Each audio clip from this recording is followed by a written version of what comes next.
ಇವತ್ತಿನ ದಿನ ಸಿರಿಧಾನ್ಯನ ಬಳಸಿ ಒಂದು ಬಾತ್ ರೆಸಿಪಿ ಮಾಡಿ ತೋರಿಸಾತೀನಿ. ನನ್ನ ಉತ್ತರ ಕರ್ನಾಟಕದ ಅಡುಗೆಗಳ ಚಾನಲ್ಗೆ ನಿಮಗೆಲ್ಲ ಸ್ವಾಗತ. ಒಂದು ಹೆಲ್ದಿಯಾಗಿರುವಂತಹ ಬಾತ್ ಅಂತಲೇ ಹೇಳ್ಬೋದು. ನಾನಿಲ್ಲಿ ಒಂದು ಸಣ್ಣ ಟೀ ಕುಡಿಯೋ ಕಪ್ಪಲ್ಲಿ 1 ಕಪ್ನಷ್ಟು ನವಣಕ್ಕಿನ ನೆನೆಸಿಟ್ಕೊಂಡಿದ್ದೆ. ಕನಿಷ್ಠ ನಾವು 6ರಿಂದ 8 ತಾಸುವರೆಗೂ ಇದನ್ನ ನೆನೆಸಿಟ್ಕೋಬೇಕು, ಯಾವುದೇ ಒಂದು ಸಿರಿಧಾನ್ಯ ಬಳಸಿದ್ರೂ.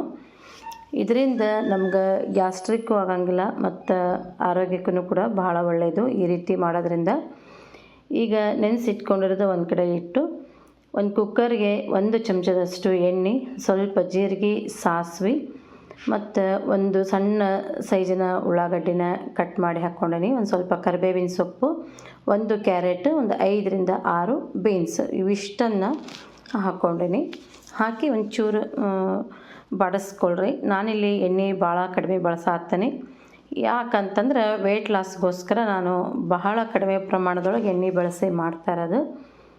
ನಾನಿಲ್ಲಿ ಶುಂಠಿ ಕೂಡ ಹಾಕೀನಿ. 1 ಇಂಚಿನಷ್ಟು ಶುಂಠಿನ ಸಣ್ಣಗೆ ಕಟ್ ಮಾಡಿ ಹಾಕ್ಕೊಂಡೀನಿ.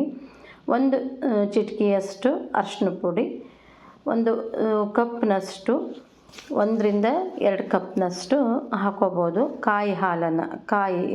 ಇದನ್ನು ಫ್ರೆಶ್ ಆಗಿರೋ ಒಂದು ಕಾಯಿ ತುರಿನ ರುಬ್ಬಿಕೊಂಡು ಹಾಲು ತೆಗೆದು ಹಾಕೀನಿ. ಹಂಗೆ 1 ಟೊಮೆಟೊ ಹಣ್ಣು ಕೂಡ ಹಾಕಿದೆ. ಈಗ ಒಂದು ನುಗ್ಗೆ ಸೊಪ್ಪನ್ನು ಸ್ವಚ್ಛಗೆ ತೊಳೆದಿಟ್ಕೊಂಡಿದ್ದೆ, ಅದನ್ನು ಇದಕ್ಕೆ ಸೇರಿಸ್ಕೊಳತ್ತೀನಿ.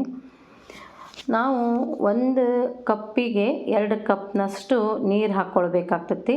ಅದ್ರ ಬದಲಾಗಿ ನಾನು ನೀರು ಬದಲಾಗಿ ಕಾಯಿ ಹಾಲನ್ನು ಹಾಕೀನಿ.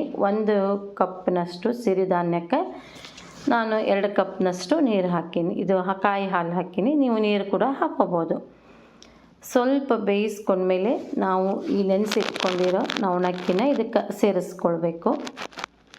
ಕಾಯಿ ಹಾಲು ಹಾಕೋದ್ರಿಂದ ಭಾಳ ರುಚಿ ಅಂತ ಅನಿಸ್ತೈತಿ. ಮತ್ತು ನುಗ್ಗೆ ಸೊಪ್ಪಿನ ಬದಲಾಗಿ ಪಾಲಕ್ ಸೊಪ್ಪು ಅಥವಾ ಮೆಂತ್ಯ ಸೊಪ್ಪು ಅಥವಾ ಸಬ್ಬಸಿಗೆ ಸೊಪ್ಪನ್ನು ಕೂಡ ಹಾಕೋಬೋದು.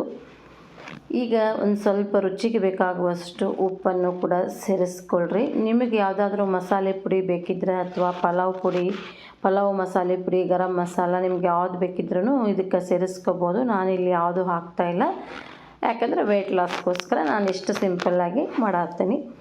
ಈ ಸಿರಿಧಾನ್ಯಗಳು ಆರೋಗ್ಯಕ್ಕೆ ಬಹಳ ಒಳ್ಳೆಯದು. ಇವುಗಳನ್ನು ಹೆಚ್ಚು ನಾವು ತಿನ್ನೋದ್ರಿಂದ ವೆಯ್ಟ್ ಲಾಸ್ಗೂ ಕೂಡ ಹೆಲ್ಪ್ ಆಗ್ತೈತಿ ಮತ್ತು ಶುಗರು ಕೂಡ ಕಂಟ್ರೋಲ್ ಆಗ್ತೈತಿ.